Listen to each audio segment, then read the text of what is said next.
What's going on, everyone? Daniel Rodriguez here. Welcome to my NXT review for October 5th, 2016. How I rate the matches and rate the show is out of a 5. 1 is bad, 2 is okay, 3 is good, 4 is great, and 5 is awesome.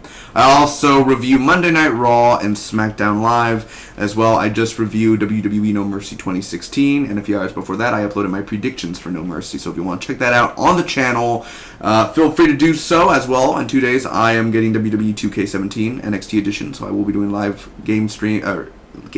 live streams on that as well, an unboxing. So thanks again, and let's get started. First off, we had the Authors of Pain versus Bollywood Boys, and I did not care for this match whatsoever. You know why? Because it's predictable. It's pretty predictable who's going to win, and this is for the Dusty Rhodes Classic Tournament, who's going to be part of the tournament, and the Authors of Pain ended up winning. It was a short match. It didn't have that much energy.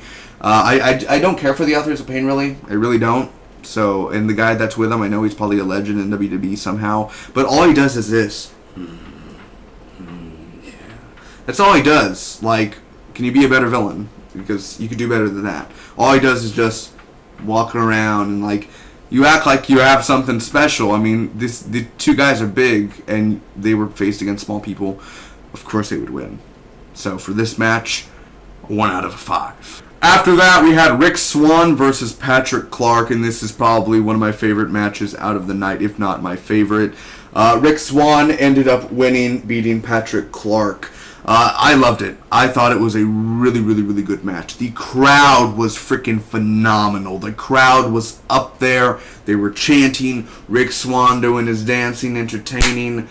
And he ended up getting Patrick Clark pretty good. Patrick Clark as well was very, very talented and jumping around. Every time I see Rick Swann and his opponents, you know that it's going to be a fight to the death. You know it's going to be entertaining, and that's what they do. They live to entertain, and they sure did entertain me.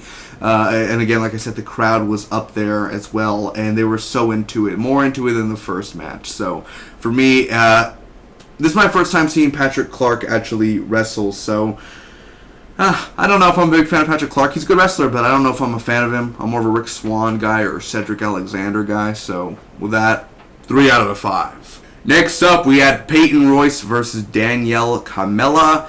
I didn't care for this match either. This match was pretty long. It was slow. The crowd wasn't into it. It was freaking dead in there. Like, you could literally hear a rat just crawling on the ground. I just didn't care for it. And I'm new to NXT wise. It's like my 3rd NXT, my 4th NXT, I think, of watching it. And Peyton Royce didn't really impress me. I mean, she was okay, I guess. The other girl was okay as well. Just as the same, I don't like Ember Moon and like other divas on there. Like, they're really amazing ones that I've seen so far that I like. So for this, it was okay. There was only okay moments in the match, but it's not like it was my Rick Swann and them did better and more energy and the moves they did than this slow match. So for this one, 2 out of 5. So after that match, we had Dan Matha debuting. The guy looks like a chump. And he's going to debut, and Samoa Joe interrupts. William Regal! He does his thing, and I just thought that was piss poor. I'm like, really? Really? Samoa Joe? Like, I mean, I like my Joe. I like Joe. Dun, dun, he comes out and everything. Boom, down, down, down. But Dan Matha, what a joke. Jesus, that guy's tall, and Samoa Joe still kicked his ass. Come on, Dan Matha. You basically proved to the NXT audience that you're not a good wrestler if he beat you down. So, anyway, that was pretty shite. So we had Cien Almas and Cedric Alexander versus the Revival, and it was a good match. Overall, it's a good main event. I still enjoyed the Rick Swann better, but I mean, Cien Almas and Cedric Alexander faced like 2 weeks ago, and it was one of the best matches I've ever seen this year so far. That's what made me love NXT a lot. But this, the way it ended, Cien Almas ended up turning against Cedric Alexander, and I was like, no, Cien, oh man, you were awesome, you were cool, and then you turned on Cedric Alexander, so now you're kind of making me like hate you even more now, bro. So I was kind of disappointed with that sort of circumstance there.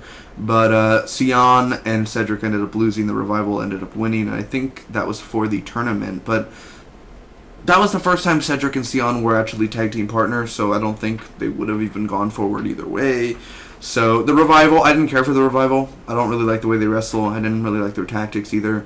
So they won and they're champions, I guess. So didn't care for it, honestly, for that part. But entertaining parts during the match itself. That's why I'm going to be giving it a 3 out of a 5. So basically, my two favorite things out of the night was Rick Swann and Patrick Clark, and then the main event, which was good as well, was Sion Alamos, Cedric Alexander, and the Revival. So I'm giving NXT this week, October 5th, 2016, a 1.5 out of a 5. Thanks for watching, everyone. If you enjoyed, make sure to smack the like button. You can comment down below to me what you guys thought about NXT. Do you agree? Do you disagree?